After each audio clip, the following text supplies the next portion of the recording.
Vos sabés que ayer hablaba con un intelectual amigo, un poquito más grande que yo, y yo le decía, a mí lo que me cansa es que esto ya lo vi, viste, pasé la dictadura, después el menemismo, después Macri, otra vez, tengo que explicar las mismas cosas. Ahora, no todo es lo mismo, ¿no? No todo es lo mismo. Yo recién hablaba de qué es el extremismo, ¿no? Que puedes importar cualquier cosa, puedes exportar cualquier cosa, las prepagas te pueden cobrar cualquier cosa, los alquileres se pueden cobrar cualquier cosa. Esto no lo habíamos visto. Por lo menos desde que yo tengo uso de memoria, que es un tramo más corto de la historia que el tuyo, incluso desde que nací, ¿no? Que yo nací en el 83, soy de los hijos de la democracia, nunca se vio un ataque tan brutal contra los derechos de las mayorías populares en tan poco tiempo. Nunca se vio un ataque tan brutal. Y vos hablabas del extremismo, es una palabra adecuada. Fundamentalismo es otra palabra adecuada. Te voy a decir por qué. Yo lo dije en este programa, para mí Milei es un fusible, es un fronting de un conjunto de corporaciones que están efectivamente haciendo un plan de negocios muy evidente, ¿no? Yo traje el cuadro acá, si querés después lo podemos leer, de cuáles son las corporaciones y las empresas que se benefician con cada artículo. Cada artículo tiene nombre y apellido. Y de esto, en las modificaciones que hace a la mega ley, no entregó ni el 10%. Entregó lo que era obvio que iba a entregar, los aspectos superficiales de la legislación. Y quienes quieran considerar eso un triunfo de la fortaleza de bloques dialoguistas o incluso nuestra propia, bueno, es una forma de autocomiseración y autoconvencerse de que estamos de alguna manera haciendo un digno rol de oposición, cosa que no pareciera ser hasta ahora. Me refiero al conjunto de la oposición, ¿no? En este caso el movimiento sindical, los movimientos sociales y una parte considerable de UP está poniéndose las pilas. Pero te digo por qué fundamentalismo, porque Milei tiene un dogma, Milei sigue un dogma, que es el dogma de el mercado absolutizado, es decir, el mercado y el capital como reyes y señores de la tierra. La política no debe gobernar el dinero. Es una apoteosis de los ricos, es otorgarle la dignidad heroica al empresario. La dignidad más alta de la tradición grecorromana es la dignidad heroica, se la otorga al empresario. Entonces es un planteo de una utopía reaccionaria del capitalismo más salvaje, que es una especie de bolchevismo invertido. Es el bolchevismo invertido, es decir, la lucha de clases vista de arriba para abajo. Entonces, frente a esa lucha de clases, que en inglés tiene una palabra más gráfica, que es class warfare, guerra de clases, frente a esa guerra de clases que él plantea, tiene que haber mínimamente una resistencia no violenta, diría Gandhi, para evitar que se produzca el principal objetivo de este paquete de medidas, que es la licuación de los ingresos, los salarios, las jubilaciones y los ahorros del 90% de los argentinos. Ahora, nosotros elegimos, y estoy totalmente de acuerdo con vos, y firmo la resistencia no violenta. Sin embargo, yo temo que ellos se vayan poniendo violentos. Es una posibilidad. ¿Cuáles son los niveles de violencia que están dispuestos a aplicar? Es una incógnita. ¿Cuánto van a jugar al fleje de la democracia? Es una incógnita. Hoy, esto lo hablaba mucho con Luis Moreno Campo, pues, el fiscal de la Junta. Fiscal. Hay dos conceptos que me interesaron mucho trabajar con él. Obviamente es un hombre con el que puedo compartir un montón de ideas y otras no. Pero que tiene una gran experiencia, evidentemente. Y él plantea dos conceptos que a mí me parecen que son fundamentales. El primero, que la verdadera violencia política se ha trasladado de la esfera de la militancia partidaria al subsuelo de la patria. Estoy reformulando con mis palabras. Es decir, los 5 homicidios de La Matanza, con algo que yo vi por primera vez y por eso asumí la defensa, la representación de algunos de los familiares, que después de la feria, obviamente la investigación está ahora, pero temporalmente vamos a presentar una hipótesis muy, muy fuerte sobre lo que pasó. ¿Qué hipótesis? Hipótesis, no te lo voy a anticipar, pero la hipótesis de cómo opera algo que vendría a ser una suerte de mercado bien salvaje, bien a lo Milei, pero en el subsuelo de la patria, ¿no? Cuando no hay reglas y rige la ley del más fuerte. ¿Y cuáles son los elementos coadyuvantes a eso? Pero más allá de eso, lo que te quiero decir es, el primer concepto es que la violencia política se expresa en la opresión y la sangre que corre y que mancha los territorios más pobres, ¿no? Esa es una forma de violencia política a la que nos acostumbramos como si fuera simplemente criminalidad común. Bueno, que haya 5 ejecuciones sumarísimas, es decir, con tiros en la nuca, por un conflicto de tierra, no es un problema de criminalidad común, es un problema político. Ahora, y a los militantes y a los dirigentes, en general eso no lo ven, ¿no? La violencia política es, digo, caso, he recibido mucha solidaridad cuando me escracharon o me amenazaron, y yo le agradezco mucho porque es una forma de violencia. Pero yo sé que la verdadera violencia es que te metan un tiro en la nuca, claro, o que te apreten con que si no pagás determinada cuota te van a echar de tu terrenito, o que la policía permita o deniegue la entrada de materiales de corralón según qué corralón sea en el que compres. Es decir, que las víctimas de la violencia son las capas populares, y las víctimas de la violencia política de Milei van a ser las capas populares, porque todas sus medidas van a incrementar exponencialmente los niveles de violencia que hay en las barriadas. Los van a incrementar exponencialmente. Y si se llegan a concretar algunas medidas como el blanqueo, que es para residentes, no residentes y extranjeros, va a ser una fuente de financiamiento del narcotráfico extraordinaria. Bueno, ya tenemos el caso de Esper, que financió su carrera con personajes de la narcoestructura que hoy están condenados, entiendo, si no procesados en Estados Unidos. Pero básicamente el concepto primero es el traslado de la violencia política a los territorios, y probablemente la represión se traslade a los territorios, desde las estaciones de tren, para impedir que la gente pueda ingresar, porque como dice la canción, que se maten nomás en el Gran Buenos Aires en la parte de atrás, eso tiene menor costo que reprimir una manifestación de 300, 400 mil personas. Y en los barrios, ¿no? Ahora, lo que nosotros tenemos que pensar en ese sentido es el coraje, no tener miedo. No tener miedo porque no hay antecedentes.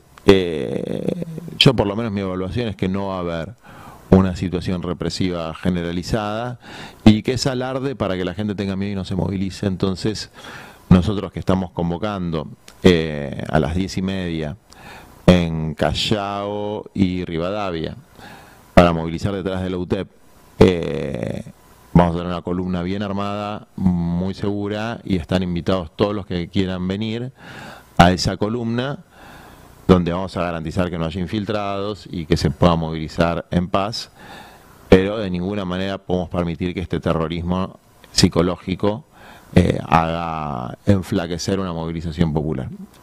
El segundo concepto que lo quiero marcar, es que uno puede abordar los conflictos en la sociedad desde una perspectiva bélica, es decir, el famoso enemigo interno. Y un día son los mapuches, otro día es el terrorismo islámico, y otro día son los zurdos, narcos, colectivistas y todo al mismo tiempo.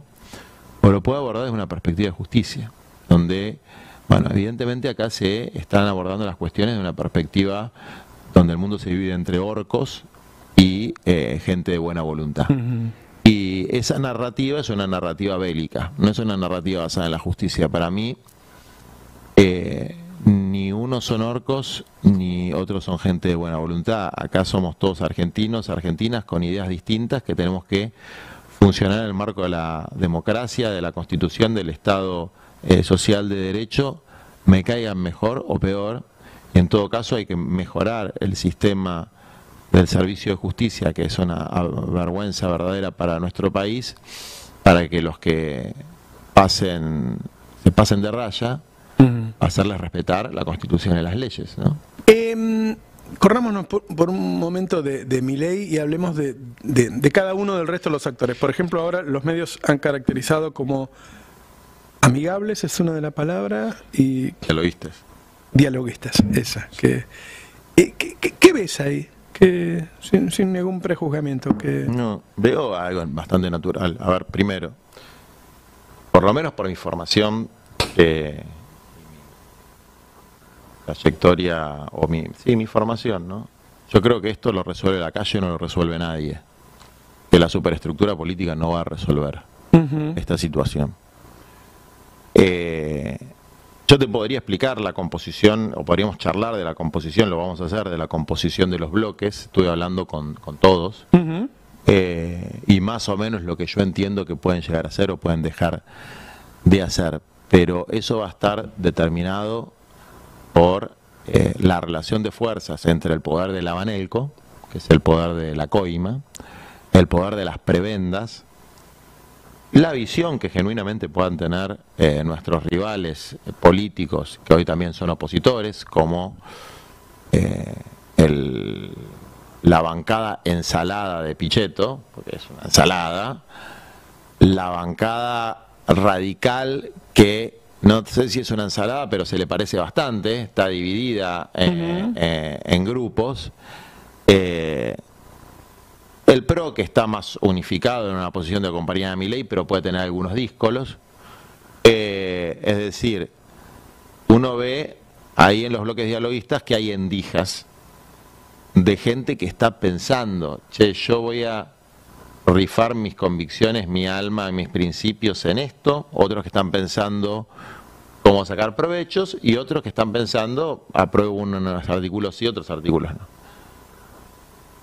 Yo creo que Unión por la Patria, si fuera mayoría, habría unos cuantos que están pensando en negociar, pero al ser mayoría, minoría, podemos tener una posición unificada, que gracias a Dios la tenemos, y que algunos trabajamos mucho en eso, es la que se refleja en el documento que vos firmaste. No se negocia artículos por artículos como si estuviéramos en la saladita o en un mercado persa. Se rechaza in totem la ley y el decreto de necesidad de urgencia, porque es una trampa negociar artículo por artículo. Ellos en esta negociación, primera ronda podríamos decirle, donde mandaron un nuevo proyecto de ley, no se dieron nada. Todo lo que se dieron fue decorativo. Y todo lo que se dieron además lo pueden revertir una vez que tengan la facultad. Así es. Vamos a hablar un poco del peronismo, pero antes de mirar el peronismo para adelante, me parece que es muy difícil rearmar el campo popular, no solo el peronismo, si no se revisa qué pasó. Estoy de acuerdo. ¿Qué pasó? Yo creo que esa es una charla que la tenemos que tener después del 24.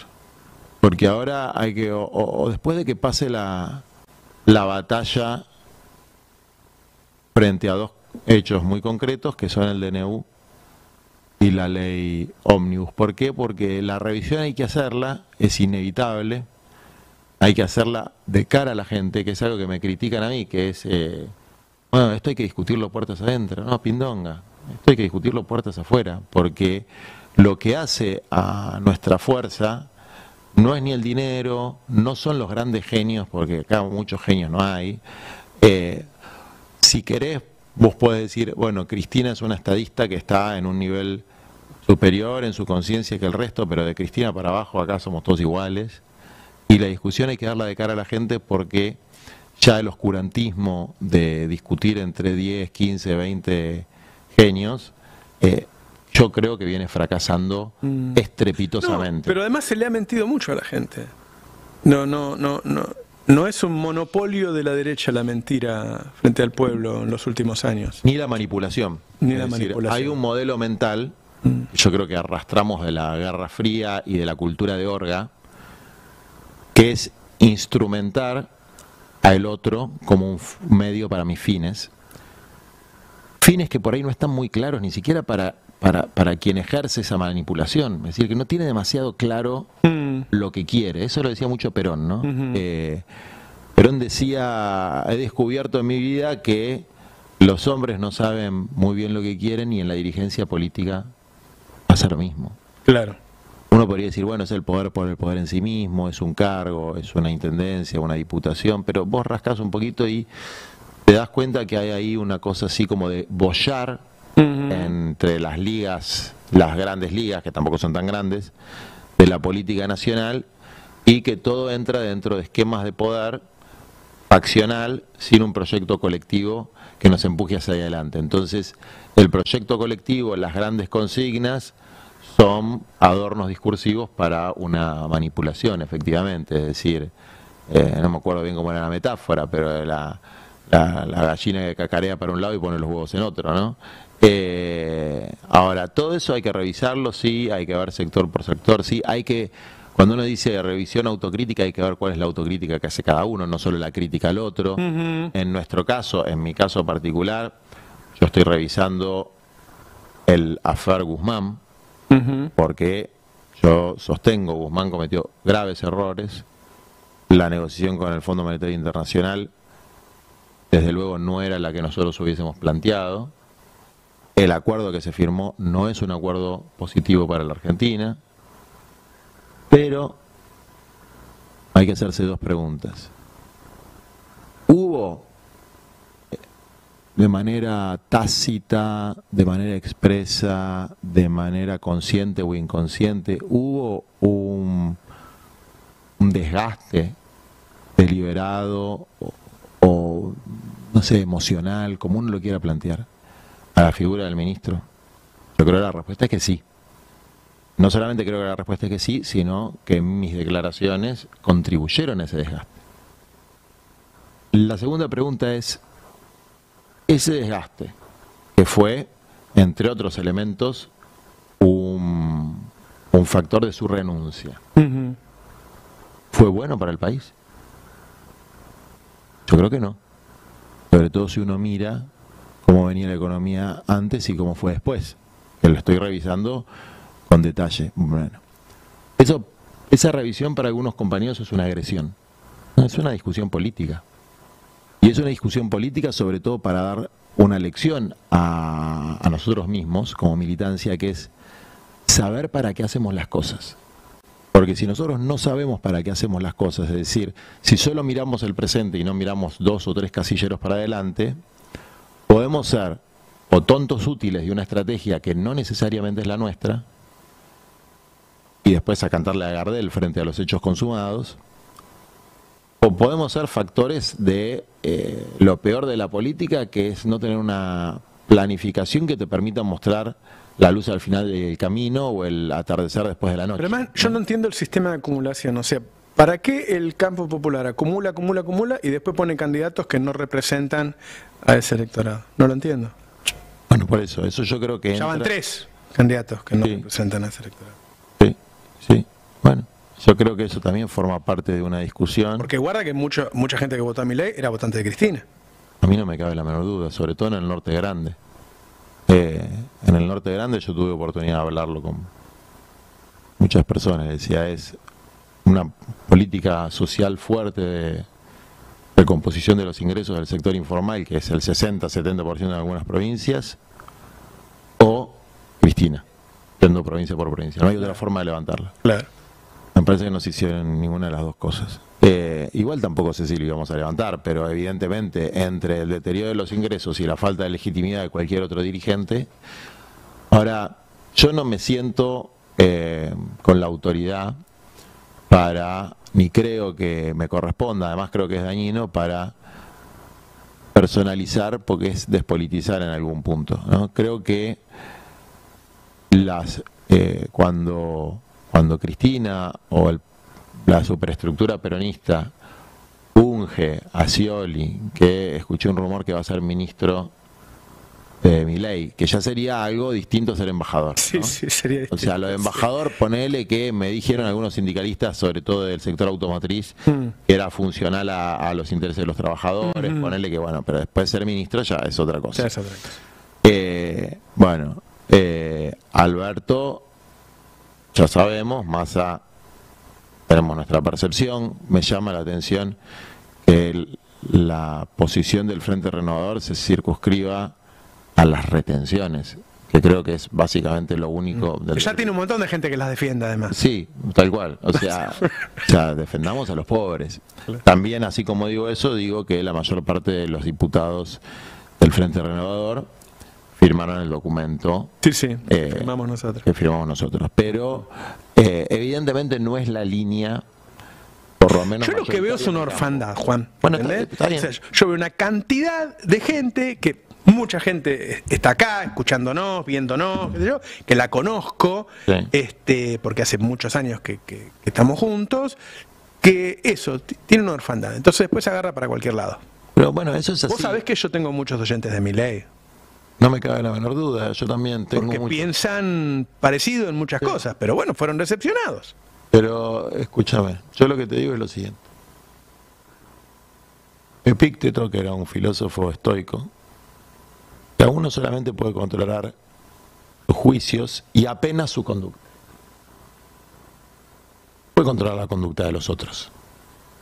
Nadie tiene un control remoto para controlar la conducta de, vamos a decir, los artífices, arquitectos o cabezas de lo que fue la etapa anterior, cabezas que no eran como la cabeza de la hidra que peleaban todos contra el mismo enemigo, eran cabezas que se mordían entre sí, ¿no? Bueno, no lo puedes controlar vos, no lo puedo controlar yo, no lo puedes controlar la gente que nos escucha. Lo que nosotros podemos controlar es nuestra propia conducta, nuestros propios juicios, nuestro propio análisis. Entonces, el planteo de construir sin atacar nuestras referencias históricas, pero construir una alternativa que no solamente tenga los rostros que representan mejor los principios de la justicia social, la independencia económica, la soberanía política, de tierra, techo y trabajo, los principios humanistas y simples de la doctrina peronista. No solamente los rostros, sino el programa de ejecución de esos principios, nuestro propio DNU y Megaley, ¿no? A mí lo que uno tiene que aprender como lección es que este tipo, o su equipo, o Sturzenegger, o Caput, no importa el nombre, tenían preparado un programa de gobierno. Nosotros no. Claro. Y eso son cosas que hay que aprender. Es decir, sí, se lo prepararon los grandes estudios de las corporaciones, se lo preparó el estudio de Funes de Rioja. Bueno, eso es ilegal, tendría que haber un fiscal investigándolo, cosa que no va a pasar, obviamente. Si presentamos una denuncia, cosa que deberíamos hacer, probablemente lo hagamos después de la feria, la van a cajonear, pero efectivamente este decreto sobre todo, y la mega ley también, lo que tiene es la pluma de los abogados de las 10 o 20 corporaciones que benefician. Ahora, nosotros fuimos a pedirle la pluma para construir un programa de gobierno a los 10 o 20 sectores del pueblo que tenemos que representar, el movimiento social, el movimiento sindical, el movimiento campesino, el movimiento indígena, los medios de comunicación comunitarios o los medios de comunicación pequeños y medianos que representan un contrapoder frente a los hegemónicos, la industria nacional, que no es la industria prebendaria que todos conocemos y que hace negocios con el peronismo, pero después le pone la tarasca a los Milei. Bueno, hicimos eso. Nosotros intentamos hacerlo en pequeña escala con el Programa de Desarrollo Humano Integral, pero no lo hicimos como fuerza. Y a mí lo que me pasa en las reuniones políticas con dirigentes que me caen mejor y otros que me caen peor, algunos que admiro profundamente y otros que me generan el sentimiento contrario, es que en las discusiones siempre, no solamente ahora que es un momento coyuntural, siempre, el 90% del tiempo, o el 100% a veces, son discusiones de rosca o de caracterización de grupos y no de programa. Es que no hay un para qué. Mira, te voy a contar una cosa y le voy a contar al público que me pasó a mí. Yo sinceramente hice lo que pude para que no ganara Milei, es decir, para que ganara Massa, creo que todos lo han visto. Ahora, cuando a mí me dijeron en 2021, queremos que Massa sea una especie de superministro y que después sea nuestro próximo candidato a presidente, es decir, que en los últimos 2 años del gobierno de Alberto gobierne Massa y que después sea... Yo pregunté ¿para qué? ¿Qué quieres decir? Sí, ¿para qué? ¿Cuál es el proyecto alternativo? ¿Qué significa eso? Y nadie me lo supo preguntar. A los 2 o 3 meses se volvió a dar una reunión, eso fue en un asado político, donde estaba además Sergio. Pero yo quería saber, ¿para qué eso? ¿Cuál es el proyecto? ¿Cuál es el plan? 2 o 3 meses después, otra vez, ante una altísima autoridad kirchnerista, hice la misma pregunta. Y no me supieron decir para qué. Porque en el fondo no existe ese norte. Pero no que no lo tiene Sergio. Ha dejado de existir. No hay un proyecto del campo popular adaptado a las nuevas circunstancias, a la nueva composición social, a las nuevas tecnologías. No existe. Entonces, no se puede ser alternativa de gobierno si el campo popular no tiene un proyecto. No es una cuestión de nombres, porque lo quiero decir, no es que yo esté en mí en este momento agarrármela con Massa, que fue el candidato y lo hizo bastante bien. No hay un para qué, eso, no hay un para qué. Y antes sí existía. Totalmente. Cristina fue una presidenta que tiene un proyecto de país en la cabeza y muchas de las buenas cosas que tenemos hoy son por Cristina. Hoy tenemos economía del conocimiento que está volando por las compos que distribuyó Cristina. Hoy tenemos Vaca Muerta que está volando porque Cristina estatizó YPF junto con Axel Kicillof. Hoy tenemos minería porque ella lo impulsó. Ella tiene un proyecto de país. Bueno, hoy eso no está. Yo estoy totalmente de acuerdo con vos. Cristina fue la última que encarnó un proyecto. Claro. Y frente a Cristina como gobernante, gloria y honor. Y sacarse el sombrero. Después, le guste a quien le guste, se enoje quien se enoje, sabiendo que Cristina tiene un hándicap superior al resto, ya no acepto que lo que baja como línea, o se supone que baja como línea Cristina, porque nunca se sabe muy bien si es lo que Cristina quiere o es lo que algunos que están cerca de Cristina quieren, nunca se termina de entender. Yo ya no acepto eso, nunca lo acepté, pero ahora menos que antes, como una verdad revelada, porque los papas, creo que Benedicto XVI, anuló la infalibilidad del magisterio del Papa en cátedra. Claro, nadie es infalible. O sea, infalible no hay nadie. Pero el problema es que hubo un trabajo en estos 8 años de Cristina de acumulación de poder con su base, en sus actos, ella hace todo un discurso kirchnerista, acumula, y después esos votos se lo da a alguien que no piensa como toda esa gente que ella acumuló. Entonces, ese sistema de acumulación de poder claramente o te lleva a derrotas electorales o a gobiernos frustrados. Sí, y hay otro elemento. Por eso digo, no se termina de saber qué es lo que prima en la estrategia, que hay otro elemento que es que los acumuladores, es decir, las baterías que acumulan eso, termina siendo de carácter legislativo o en algunos distritos, es decir, cosa que puede ser una táctica o una estrategia de acumulación sobre un espacio puntual que en el largo plazo pueda dar resultados. Yo no lo creo, Yo no creo que eso dé resultados. Pero déjame ir a lo más importante que vos decías, porque eso es una discusión, es un debate válido, legítimo, etcétera. Pero no hay que perder tanto tiempo en ese debate, hay que perder un tiempo, pero no tanto tiempo. Lo más importante es lo que vos decías antes, que es, a mí me gusta decirle, el sentido del propósito. ¿Por qué el sentido del propósito? Porque vos como militante te tenés que levantar todos los días y estar imbuido de un sentido de propósito, que tiene que ser agonal, como dicen los politólogos, la confrontación con los que no nos dejan vivir, la confrontación con estos extremistas y estos fundamentalistas, la discusión y el debate frontal con nuestros aliados o con nuestros propios compañeros, pero eso es una parte. Después hay otra parte que debe ser superior, que es el sentido del propósito, el para qué. Entonces yo tengo en mi oficina escrito, grande, primero está el sentido de propósito. Los fines son superiores a los medios. Vos ordenás los medios. Un medio puede ser un cargo político, un cargo de ejecución de ejecutivo, la lista de diputados, de concejales, o en el campo del movimiento sindical o popular, las acciones, ordenás eso a fines, a un sentido de propósito.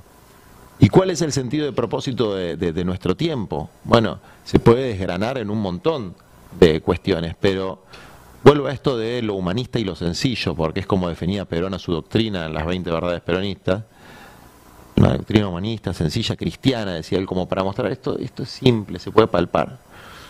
Donde vos tenés, si se quiere, los grandes temas de Estado como los que planteaste, podría agregarte nuestro excelente complejo nuclear, nuestro excelente complejo satelital, que son las cosas que ellos vienen a destruir, ¿no?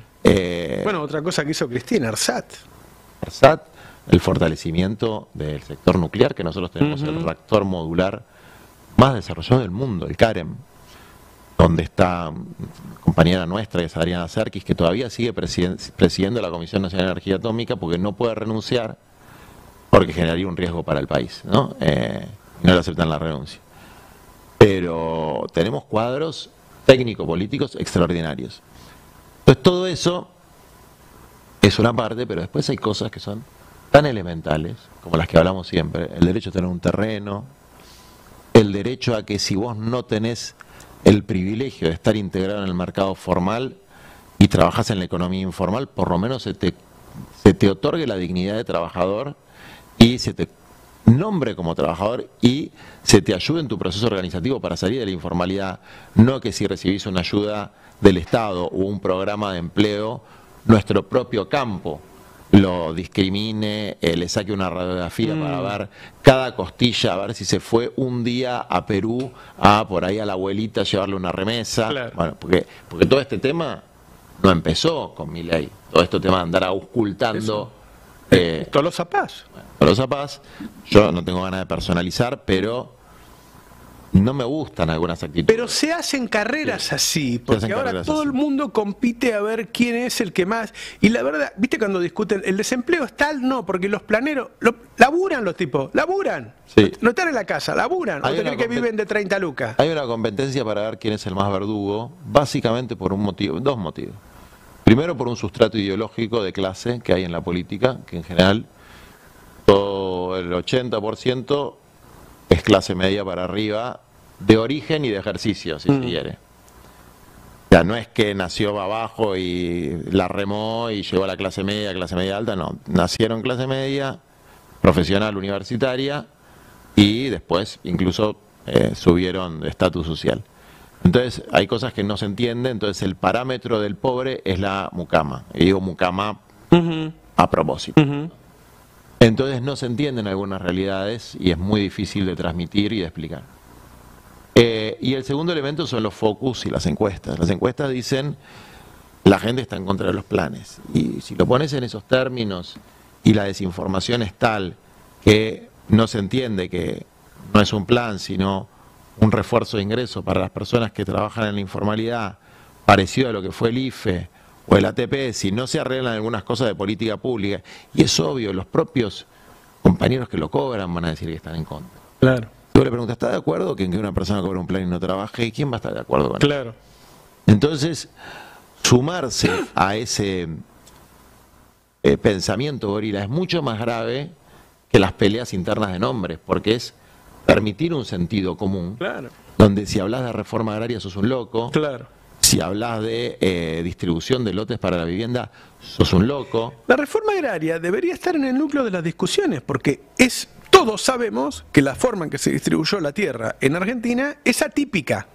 Así no se distribuyó la tierra en Estados Unidos, ¿sí? Entonces, ¿por qué no revisar una parte de eso si ya hemos llegado a la conclusión que eso lo que genera es o sea, son los que más fugan divisas, digo, Yes. ¿no? Una acumulación parasitaria, ¿no? Hay una cosa muy interesante, muy interesante.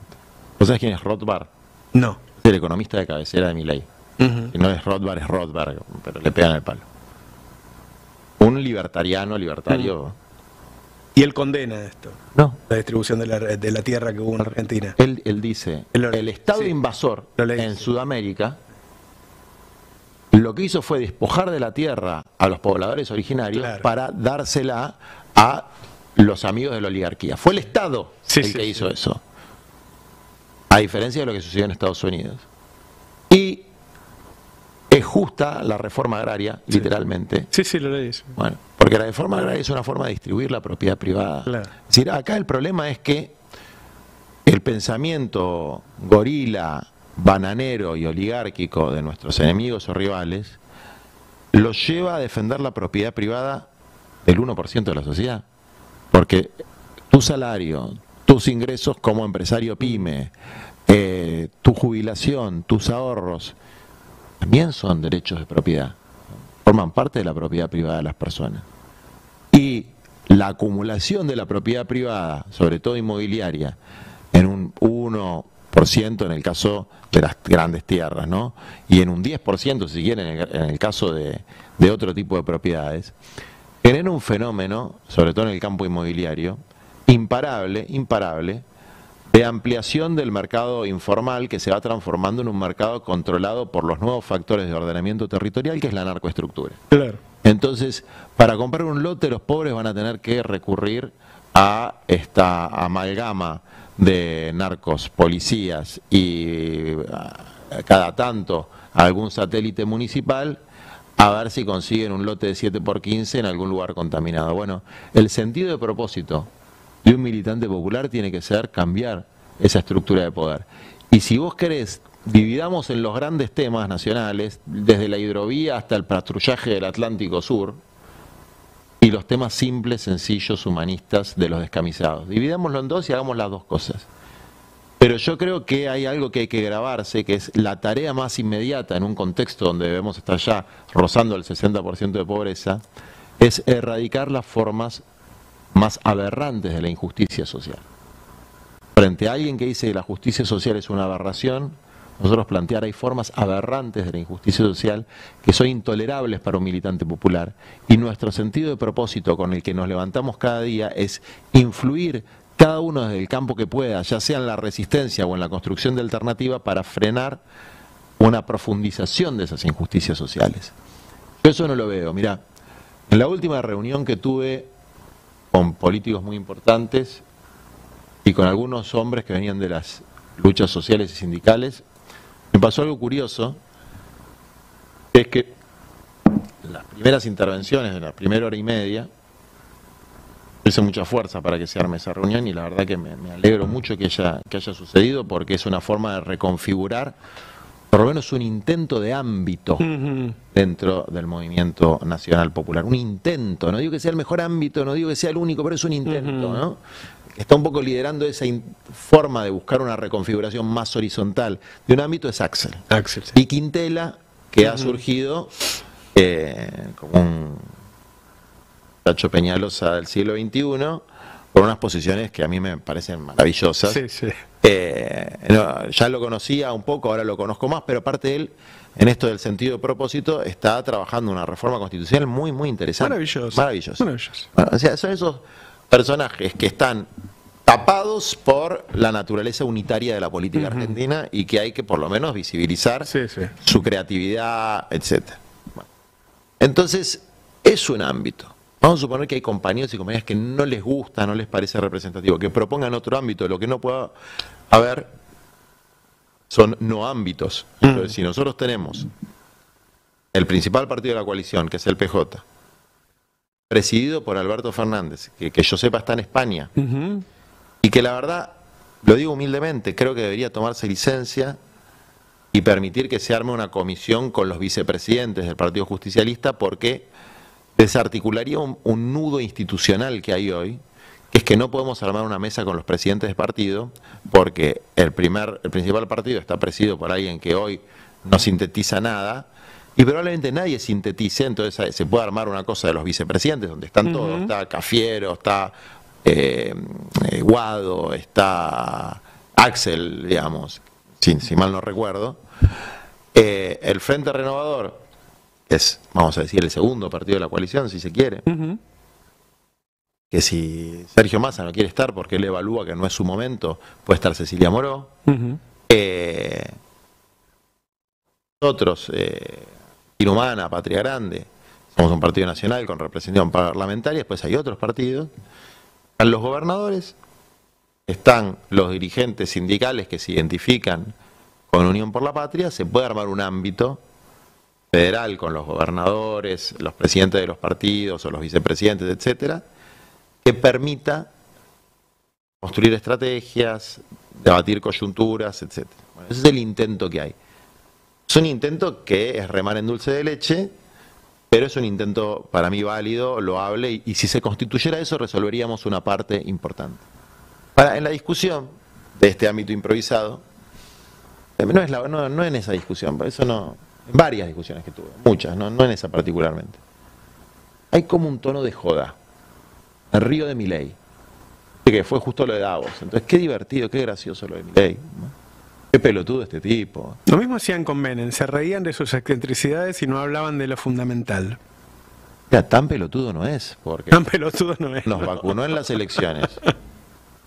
Después de vacunarnos en las elecciones nos metió una devaluación del 118%. Después nos metió un protocolo represivo. Después nos metió un decreto de necesidad de urgencia y después nos metió una mega ley. O sea, hizo en el sentido inverso lo que nosotros no nos animamos a hacer. Yo no creo que haya que reírse demasiado.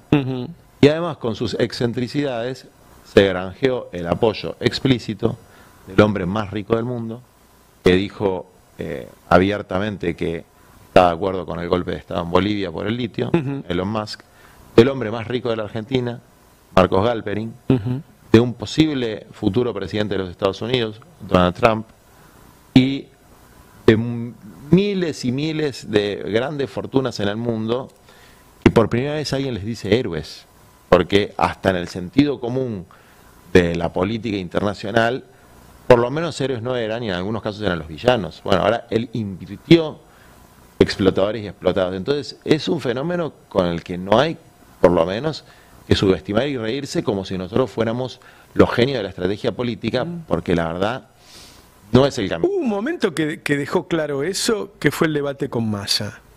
Cuando terminó el debate, uno dijo, y la verdad que Massa lo destruyó. Sí.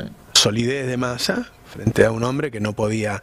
Cuando se veían las encuestas posteriores, y bueno, de hecho el resultado lo convalidó, el ganador había sido Milei. Entonces eso habla del sentido común de los que estaban mirando el debate, de un nuevo sentido común. Realmente. Es el sentido común por otro lado, de lo genuino. Porque, por un lado, había un político profesional, competitivo, sólido, pero que en definitiva era un político profesional. Que podía decir lo que dijo, pero también podría haber dicho otra cosa, y lo hubiese dicho con la misma soltura y solidez. Es decir, es un hardware que le podías poner otro software.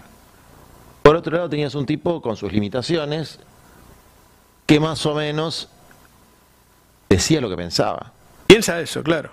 Y eso se nota. Claro, le cuesta mentir. Yo no sé si te conté la anécdota que él, viste, tuvo una crisis para mí entre la derrota de las generales de La Libertad Avanza y después, bueno, ahí fue cuando Macri lo enganchó, secuestró parte del gobierno y le dio todos los votos y eso hizo que gane.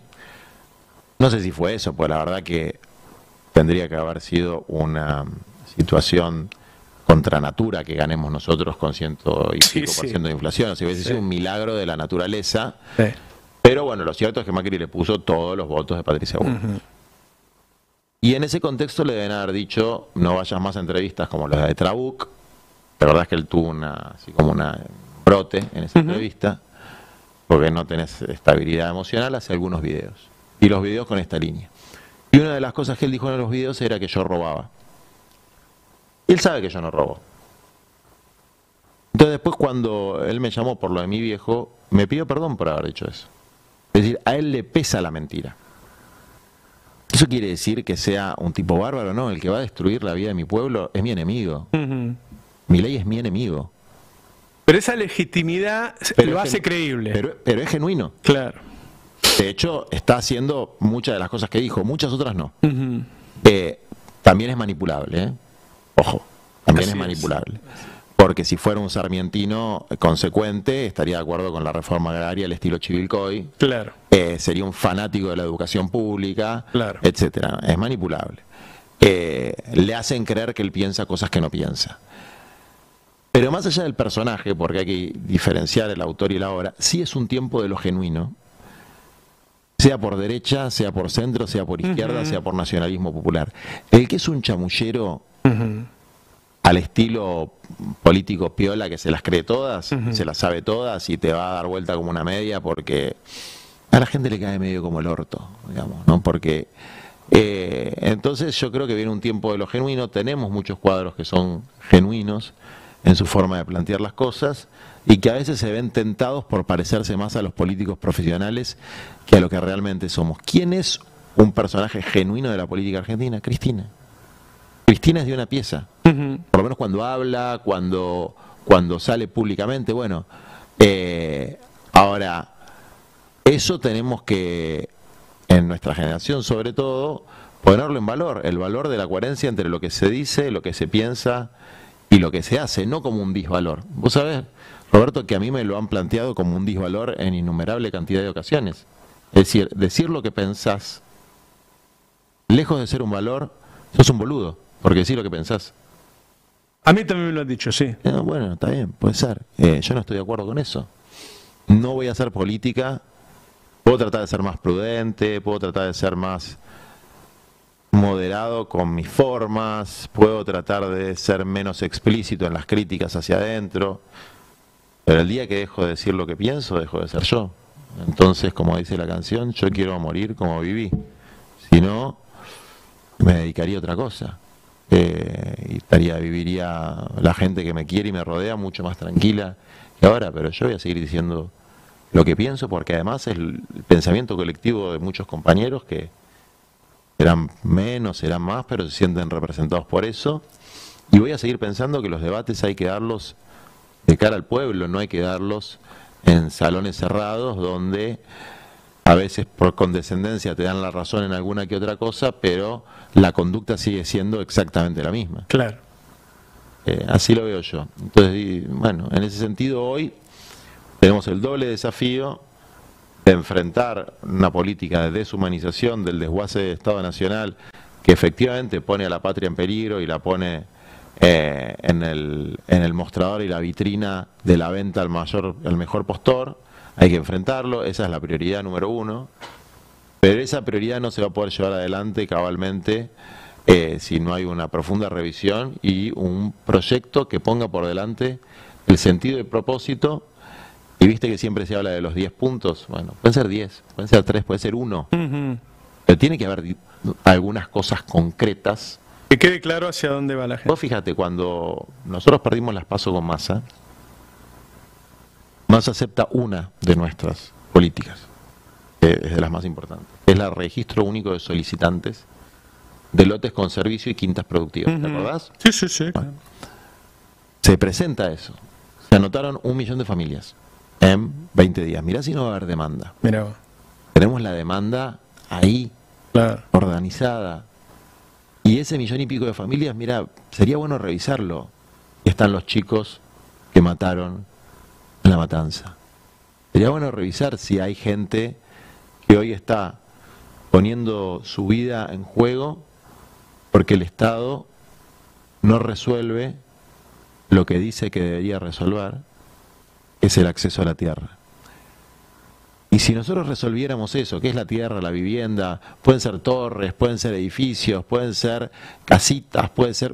La gente está dispuesta a cualquier cosa por salir de la esclavitud del alquiler o de situación de precariedad absoluta en la vida o de hacinamiento. Si nosotros lográramos que esa fuera una prioridad, cambiaría todo, cambiaría todo.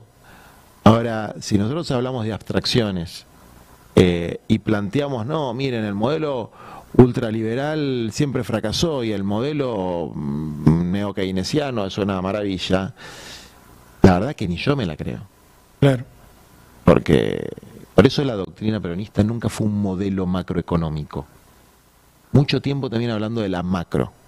Y en la macro el ser humano se pierde. Entonces por ahí vos podés tener superávit gemelos. muchos no los tenemos, ¿no? Y está bien, es deseable, es necesario, desde una perspectiva popular. Puedes tener una reforma fiscal progresiva, pero si eso no se traduce en que la gente pueda tener una vivienda y que los que están afuera del mercado laboral tengan un laburo digno y los que están adentro del mercado laboral formal tengan salarios que les permitan proyectar su vida, francamente el sentido de propósito se pierde y la epopeya colectiva, que es el Movimiento Nacional y Popular, se convierte en un partido liberal El tema más. es que estos discursos no se escuchan en los medios. Esto que estamos hablando no se escucha en los medios. Tendremos que discutirlo más en los espacios alternativos que tenemos.